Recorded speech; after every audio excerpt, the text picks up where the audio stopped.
I'm Steve Wilkerson, and I'm with Jim Saunders, Executive Editor of the News Service of Florida.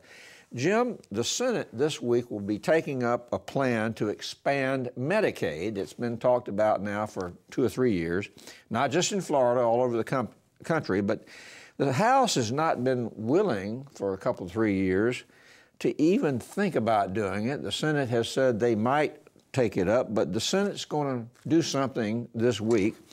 Who will be covered if the current Medicaid program of the state is expanded? Who will it be? Well, first, if you talk to senators, they'll say they're not expanding Medicaid. Okay. They're doing it through the private market, but essentially they would be expanding eligibility for the same people who would be eligible to get this additional coverage. So it's a little bit of semantics going on. Call it the son of Medicaid, if you will. Okay. But basically, what's going on is the Senate has a bill that would for people who do not qualify for current Medicaid, their income levels are too high. It would allow them to get coverage through a new state, they're calling it a health insurance exchange, but it would be private insurers would offer coverage through this, and people would be able to buy or get coverage through that process.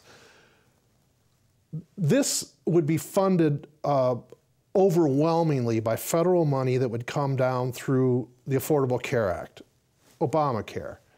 It also would apply to about 800,000 people, according to the Senate's estimates. And those on top of those who are already covered by Medicaid. It does not affect, there's roughly, I think the number is around 3.8 million people in Medicaid currently. We're not talking about that population. We're talking about people who make more money than they go over the income thresholds for Medicaid, but yet they're lower income people. And so that's who this targets. Under the Affordable Care Act, the whole major part of the Affordable Care Act was for states to expand Medicaid for this same population. And the federal government pledged for, I believe it was 10 years, to fund almost all of that expansion. Florida has refused to do that, and in doing so, it's foregone if it doesn't do it, it's going to forego tens of billions of dollars. At one point, the estimate was $51 billion over 10 years. Why would somebody say no to that? Why did Speaker Will Weatherford, the previous speaker, say, we don't want it? The argument was that we cannot the primary argument was we cannot count on this federal money in the future, and the state might get saddled with paying for this coverage. Because once you get 800,000 people covered in health care, it's pretty hard to undo that. I mean, so their argument was you can't count on the federal government to come through in the future on this. That was the primary argument. I think underlying it all is that it's Obamacare, and the Republicans in the House have really gone along with as little of Obamacare as they can, and so they've wanted no part of it. This new Senate proposal, comes after the House Speaker has been saying, new House Speaker Steve Crisafulli has been saying for few months that he doesn't think the House has any desire to expand Medicaid, that hasn't changed. So now the Senate is taking this tack to, they don't call it Medicaid expansion, but, and they, want to run it through private insurers and hoping that will make it more palatable to the House. The Senate tried a very similar approach 2 years ago, and the House didn't buy it. So I think it's a little bit hard to tell at this point whether they will. One thing the Senate does have going for them this year is that there's a fairly large coalition that's rallying around this issue. And one of those, the leaders of that coalition is Associated Industries of Florida, which is an influential business lobby, also very conservative business lobby typically. And there's some other groups like the Florida Hospital Association that are working this hard as well.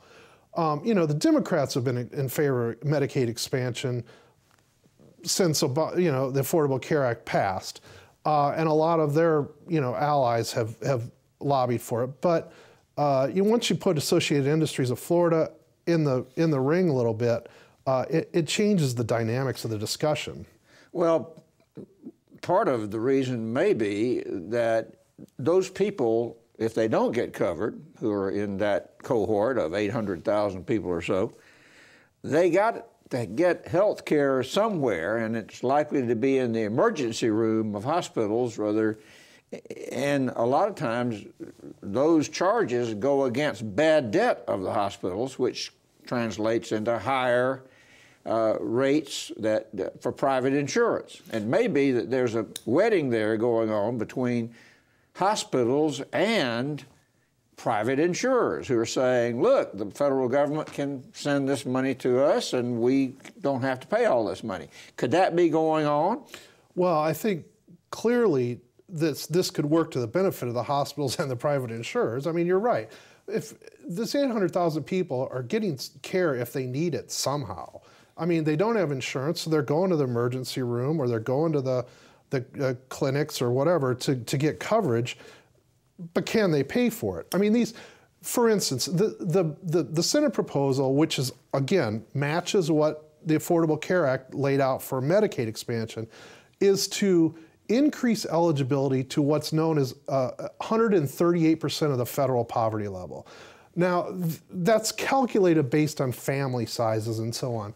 But according to the Senate, that would make eligible a family of 4 that makes up to $33,000 a year would be eligible for this new Senate proposal. That family is not eligible right now for Medicaid, typically. Could be, but in most cases, probably not. So, but if you're a family of 4, you got kids, you're probably needing some medical coverage somewhere. So, right now they may be showing up in the emergency room, and so that is the issue for the hospitals is they want to, get payment for that population. This opens a whole new market or potential market of 800,000 people for the health insurers. So, Florida has moved Medicaid, the traditional Medicaid program over the past few years to a managed care system. So they've already been moving in this direction for low-income population to serve them through managed care, HMOs primarily. Let's talk about another medical term, LIP, which is related somehow to Medicaid. The LIP program, it's a federal program, federal-state program, and the funding for that program ends, as far as the feds are concerned, this year. It could go on beyond this year, but I think the feds may be playing hardball with it a little bit in these negotiations. Tell us about LIP. It has to do with the funding for people who are indigent as well. None of these healthcare issues are simple. I know. So, I'm asking you a lot here. It's the LIP is technically called the low-income pool. Right. And over the past several years, it has essentially funneled about $1 billion into the hospitals and some other providers, but primarily hospitals. And what it's intended to do is help them cover these costs of uninsured and low-income patients. The program is scheduled to expire on June 30th. So the state, through the Agency for Healthcare Administration, has been negotiating with the federal Obama administration to try to get an extension of it. The Obama administration's made clear they want changes. They actually extended it last year, and they made clear at that point, we don't want to continue the program as it is. So there's a lot of concern. Now we're in the second week of the legislative session. Nobody knows whether this program is going to be around. From a budgeting standpoint, it's about a $2 billion number, but the real crux of it is $1 billion that has been, counted on by these providers for, again, several years to help fund this. So if that money goes away, it's a huge hole. And so it becomes linked to the Medicaid program by some people in this way. If that money goes away, the hospitals will have less money to care for low-income or uninsured people. And the solution for some people is, okay, well, you expand Medicaid or son of Medicaid or whatever you want to call it, and that will help cover that gap that would be lost through the loss of the LIP program. At this point, this is probably the biggest budget question the state has right now, because again, second week of session, we don't know what's going to happen with it. But there's a real human element to it too.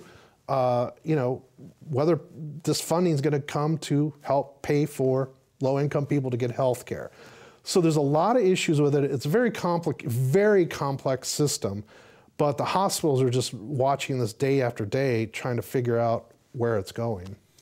We will be watching it as well, because it's going to be one of the 2 or 3 biggest issues of session. Thank you, Jim.